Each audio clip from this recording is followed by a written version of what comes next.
अस्सलाम वालेकुम ख़वातीनो हज़रात, आज की पॉडकास्ट के साथ आपकी खिदमत में हाज़िर हैं। ख़वातीनो हज़रात, आज इंग्लिस्तान में मुकीम बाबाए इल्हाद मोहतरम कमर सरमद खान साहब हमारे साथ मौजूद हैं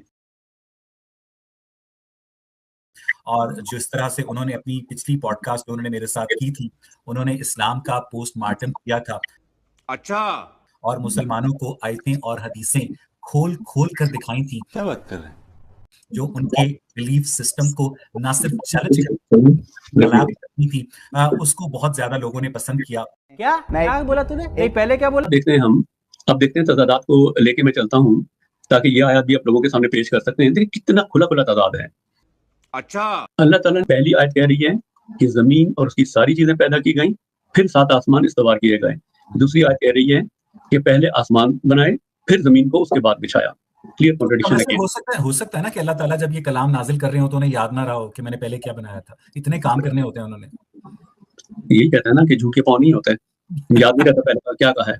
This is hilarious. This is hilarious. अभी बदत है भाई अभी Wake up to reality. अभी मैं वापस सरमद साहब को डिफेंड करूंगा।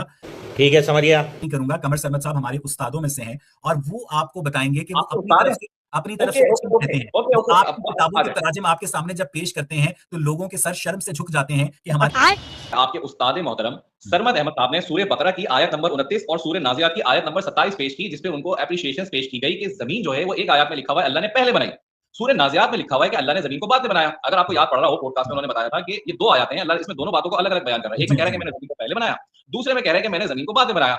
अरे भाई आप ये देखें कि जो पहली सूर्य बकरा की आयत है उसके आखिर में लिखा हुआ है कि हमने जमीन को खल्क किया।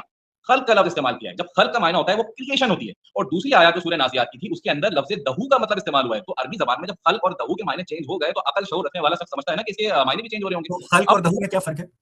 खल्क माने ये है कि हमने जमीन को क्रिएट करके बनाया, क्रिएशन की उसकी। दहू के मायने है स्प्लिट, एक्सपैंड, यानी उसको फैलाया, बिछाया, फिर उसके ऊपर माहौल बनाया। दहू दहा, दहू का मतलब दहा, यानी मिसाल के तौर पर एक कंपनी है वो गाड़ी बनाती है। गाड़ी बनाने के बाद एक दोस्त उस पर पैसे लगाता है, उसको मॉडिफाइड करता है, उसको अपने जैसा जैसा वो चाहता है उस गाड़ी को वैसे बनाता है और दोस्तों को कहता है देखो मैंने गाड़ी को बनाया, गाड़ी कैसी लग रही है। इसका हकीकत में मतलब ये नहीं है कि उसने गाड़ी को बनाया है, गाड़ी को कंपनी ने बनाया, उसने गाड़ी को मॉडिफाइड किया है। तो दहू और दहा को अल्लाह पाक कह रहे हैं कि हमने यहाँ पर जमीन को बनाया, यानी फैलाया, बिछाया, माहौल बनाया। जदीद कॉस्मोलॉजी, इसमें अगर सूरह फुसिलत की आयत नंबर 7 या 8 आप ऐड कर दें तो जदीद साइंस कॉस्मोलॉजी ये कहती है कि जमीन पहले गर्म थी, फिर वो ठंडी हुई, फिर उस पर माहौल बना। तो अल्लाह पाक इन तीनों सूरह फुसिलत, सूरह नाज़ियात और सूरह बकरा को लेकर वाज़ेह तौर पर बिल्कुल रत्ती बराबर की साइंस में और उसमें तज़ाद नहीं है।